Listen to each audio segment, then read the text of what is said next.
বাণী job coaching এর পক্ষ থেকে আমি ভিক্টর আপনাদের সবাইকে শুভেচ্ছা জানাই। আমি আজকে গুরুত্বপূর্ণ একটা টপিক নিয়ে আলোচনা করব, সেটা হচ্ছে ফ্যাক্টেটিভ ভার্ব ও ডাইট্রানজিটিভ ভার্ব। আপনারা বিভিন্ন সময়ে এই ফ্যাক্টেটিভ ভার্ব থেকে বা ট্রানজিটিভ ডাইট্রানজিটিভ ভার্ব থেকে কিন্তু প্রশ্ন পেয়ে থাকেন। তো ক্লাসটি একটু মনোযোগ সহকারে দেখলে ফ্যাক্টেটিভ ভার্ব ও ডাইট্রানজিটিভ ভার্ব সম্পর্কে আর কোনো সমস্যা থাকবে না। তো আমি একটু দেখি ফ্যাক্টেটিভ ভার্ব। ফ্যাক্টেটিভ এর অর্থ, বাংলা অর্থ দাঁড়ায় প্রয়োজক, প্রয়োজক ক্রিয়া। আর ডাইট্রানজিটিভ অর্থ যেটা দাঁড়ায় সেটা হচ্ছে দ্বিকর্মক ক্রিয়া, দ্বিকর্মক ক্রিয়া। তো ফ্যাক্টেটিভ ভার্বটা কি আর ডাইট্রানজিটিভ ভার্বটা কি, আমি একটা সেন্টেন্স লিখে তারপর বোঝা যাবে। আমি এখানে লিখলাম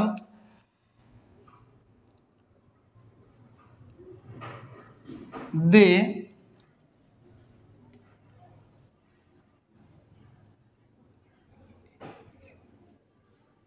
they elected him captain. They elected him captain, a leader, then leader. They elected him leader. তারা তাকে নেতা নির্বাচিত করলো। তো আর একটা সেন্টেন্স লিখি, সেটা হচ্ছে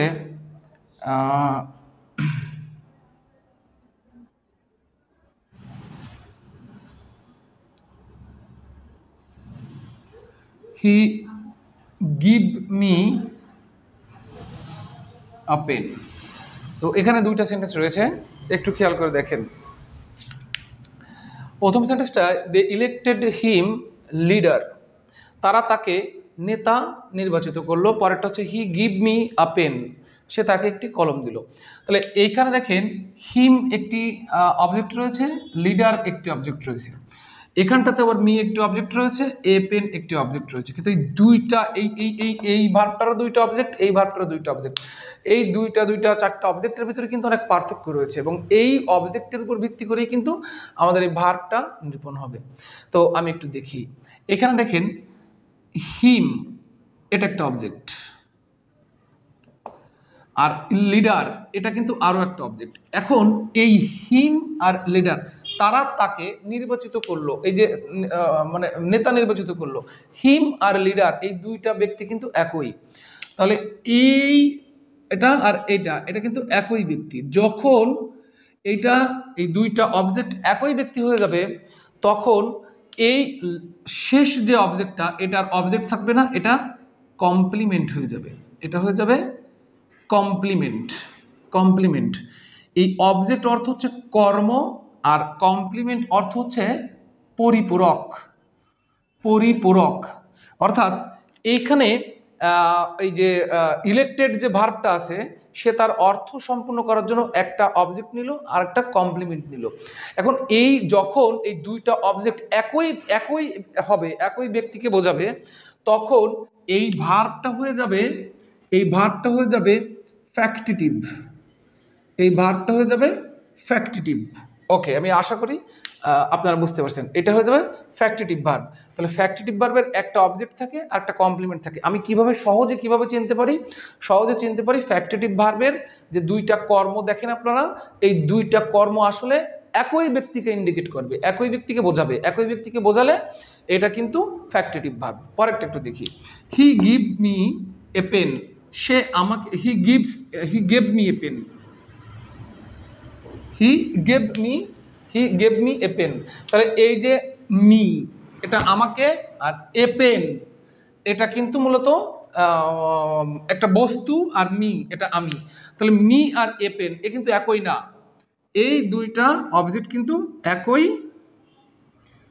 একই না। এখানে মিটা হচ্ছে অবজেক্ট, আবার এ পেনটাও হচ্ছে অবজেক্ট। এখানটায় মিটা হচ্ছে মূলত ইনডাইরেক্ট অবজেক্ট, আর এ পেন হচ্ছে ডাইরেক্ট অবজেক্ট, অর্থাৎ একটা বস্তুবাচক একটা ব্যক্তিবাচক। যাই হোক, ওই ঝামেলায় আমরা না যাই।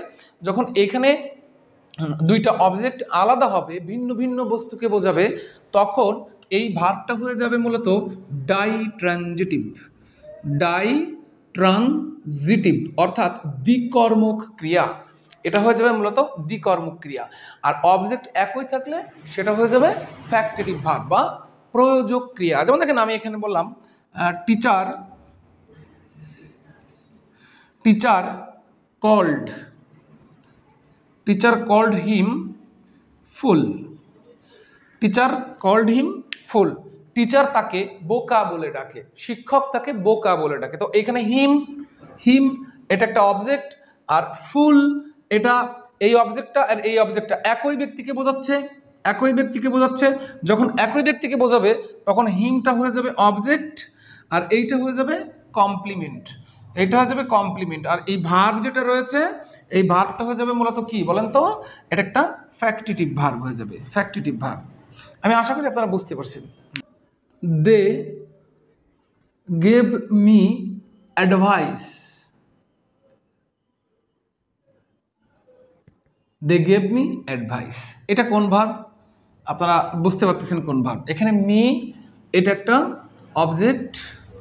দেখেন মি মানে আমি, আর অ্যাডভাইস মানে পরামর্শ। তো আমি আর পরামর্শ তো আসলে এক জিনিস না, তাহলে এই যে অ্যাডভাইস যেটা আছে এটা হয়ে যাবে মূলত অবজেক্ট। যেহেতু একই না থাকলে সেটা তো অবজেক্ট হয়ে যায়। যখন এই বিষয়টা আর এই বিষয়টা একই না, তখন এইটাও অবজেক্ট, এইটাও অবজেক্ট, এইটা হয়ে যাবে ডাইট্রানজিটিভ, অর্থাৎ দ্বিকর্মক্রিয়া। আমি এখন ফ্যাক্টিটিভ ভার্ব দিয়ে কিভাবে ভয়েস পরিবর্তন করা যায় বা অ্যাক্টিভ থাকলে প্যাসিভ করতে হয় এটা একটু দেখাবো, যেহেতু এটা দুইটা অবজেক্টের ব্যাপার।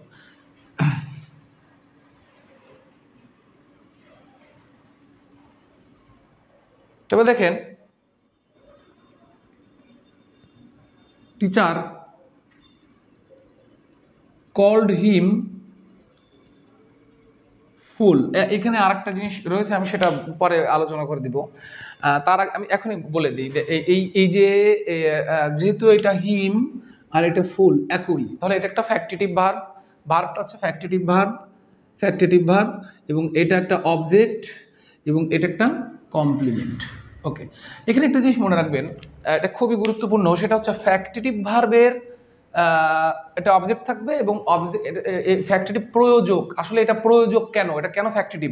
দেখেন এই ভার্বটা মূলত একা একটা অবজেক্ট নিয়ে কিন্তু অর্থ প্রকাশ করতে পারে না। টিচার কল্ড হিম, টিচার তাকে ডাকে, টিচারটাকে ডাকে টিচারটাকে বোকা বলে ডাকে। এই হিমের কমপ্লিমেন্ট কিন্তু এই যে এই ফুলটা আর কি, ঠিক আছে? তো এই ক্ষেত্রে এই ফ্যাক্টিটিভ ভার্বের এইখানে অর্থাৎ কমপ্লিমেন্টের আগে কোনো আর্টিকেল ব্যবহৃত হয় না। দেখেন আমি যদি বলি এভাবে, teacher TEACHER teacher called him a fool. এটা এই সেন্টেন্সটা কিন্তু রং সেন্টেন্স, এটা একটা রং সেন্টেন্স। কেন রং সেন্টেন্স? এই যে কমপ্লিমেন্ট আছে না, কমপ্লিমেন্টের আগে যে এটা আছে, এই এর কারণেই কিন্তু এটা ভুল হয়ে গেল। অর্থাৎ এই ফ্যাক্টিটিভ ভার্বের কমপ্লিমেন্টের আগে কোনো আর্টিকেল বসে না, এখানে নো আর্টিকেল, হ্যাঁ, নো আর্টিকেল, কোনো আর্টিকেল এখানে ব্যবহৃত হবে না। এই আর্টিকেল জন্য এখানে ভুল আছে, একটা নিয়ম, এটা খুবই গুরুত্বপূর্ণ, এটা জেনে রাখতে হবে। এরপরে দেখেন টিচার কল্ড হিম ফুল, এটাকে যদি আমি ভয়েস করি, এখানে অবজেক্ট কমপ্লিমেন্ট দুইটাই রয়েছে। আমরা কিন্তু ভয়েসের নিয়মে জানি প্যাসিভ করার সময় আমাদের অবজেক্টকে সাবজেক্ট করতে হয়। তাহলে আমি কিন্তু কমপ্লিমেন্টকে আগে আনবো না, আগে আনবো এই অবজেক্টটাকে। তাহলে অবজেক্টটা হিমটা কি হয়ে যাবে? হি। এখানে কল্ড পাস্ট ইনডিফিনিট টেন্স রয়েছে, তাহলে ওয়াজ, হি ওয়াজ কল্ড। এবার আমি হি ওয়াজ কল্ড, এবার এই কমপ্লিমেন্টকে আনবো, ফুল বাই টিচার, এটা। তাহলে he was called fool by teacher. তাহলে এখানে মনে রাখতে হবে আমার এই অবজেক্টটাকে সাবজেক্ট করতে হবে, কমপ্লিমেন্টকে সাবজেক্ট করলে কিন্তু হবে না। একটা বিষয় মনে রাখতে হবে যে ফ্যাক্টিটিভ ভার্বে কখনো কমপ্লিমেন্টের আগে আর্টিকেল বসে না। আমি আশা করি আপনারা পুরো ক্লাসটা যতটুকু আমি দেখালাম অতটুকু বুঝলেন। আর এই ফ্যাক্টিটিভ ভার্বটা হচ্ছে মূলত ট্রানজিটিভ ভার্বের একটা অংশ। ভার্বকে প্রধানত আমি একটু বলি, ভার্বকে প্রধানত ভাগ করা যায় দুই ভাগে, একটা হচ্ছে প্রিন্সিপাল ভার্ব আর একটা হচ্ছে অক্সিলারি ভার্ব। প্রিন্সিপাল ভার্বকে আবার ভাগ করা যায় দুই ভাগে, একটা ট্রানজিটিভ, একটা ইনট্রানজিটিভ। ট্রানজিটিভ ভার্ব অবজেক্ট গ্রহণ করে আর ইনট্রানজিটিভ ভার্ব কমপ্লিমেন্ট গ্রহণ করে। কথাটা বুঝতে হবে, আমি ক্লাসে আলোচনা করে দেবো ডিটেলস। ট্রানজিটিভ ভার্বকে আবার চার ভাগে ভাগ করা যায়, একটা হচ্ছে ফ্যাক্টিটিভ যেটা দেখালাম, আর একটা হচ্ছে কোয়াসিপ্যাসিভ, আর একটা হচ্ছে কজেটিভ, আর একটা হচ্ছে রেসিপ্রোকাল।